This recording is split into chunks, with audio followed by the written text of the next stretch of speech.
শুকনো মৌসুমে নদের পাড়ে কংক্রিটের ওপর পড়ে থাকে, আবার বর্ষা মৌসুমে অযত্নে পানিতে ভেসে থেকে নষ্ট হচ্ছে বোটটি। এরই মধ্যে অনেকটাই ব্যবহারের অনুপযোগী হয়ে গেছে।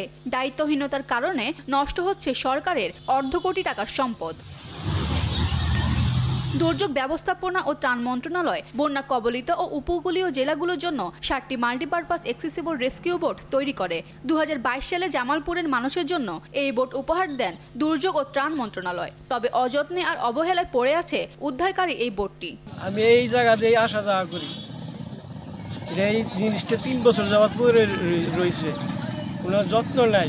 গত বছর দেখছি ব্রিজের নিচে, এবার যে দিনে আহি এনটি দেয় অত সরকারের জিনিস ফেলাই শুয়েছে, মানে এটা মনে হয় যে বেঁচে কিনে হলে তো মনে হয় সরকারের ফান্ডে কিছু টাকা জমা হইতো।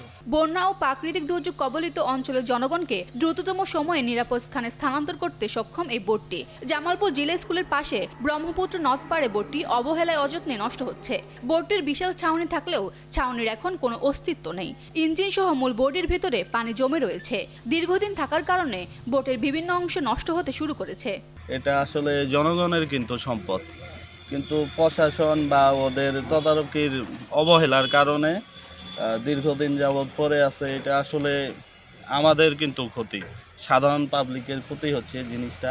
নদের পানি বাড়লে তখন পানিতে ভেসে থাকে এটি। কখন বোটটি ব্যবহার হয়েছে তাও বলা যাচ্ছে না, কারণ সব সময় এক জায়গায় পড়ে থাকে।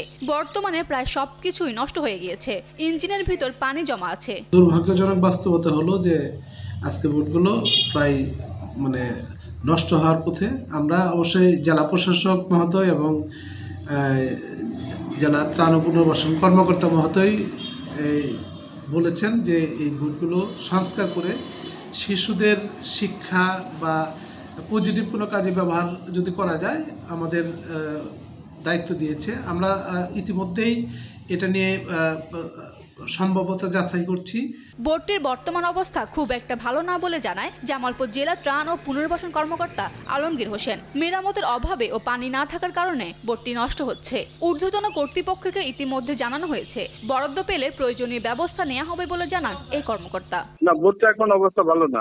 বোটটা ওই যে মেরামতের অভাবে বা যে পানি টানি বা ইয়ের অভাবে এটা অবহেলা বলার সুযোগ নাই। এখানে ব্যবহার না করলে বা না করলে এগুলো তো হয় আমাদের নজরেই আছে। সেটা আমরা আমাদের যেভাবে কর্তৃপক্ষকে আমরা জানিয়েছি যে বোর্ডের যে অবস্থা, আমরা এখানে বরাদ্দ পেলে বা ই করলে আমরা প্রয়োজনীয় ব্যবস্থা নেই। সরকার এই সম্পদের সংরক্ষণের দাবি জানায় স্থানীয়রা। জামালপুর থেকে রকিব হাসান নয়নের পাঠানো তথ্যচিত্রে ডেস্ক রিপোর্ট, কালের কণ্ঠ।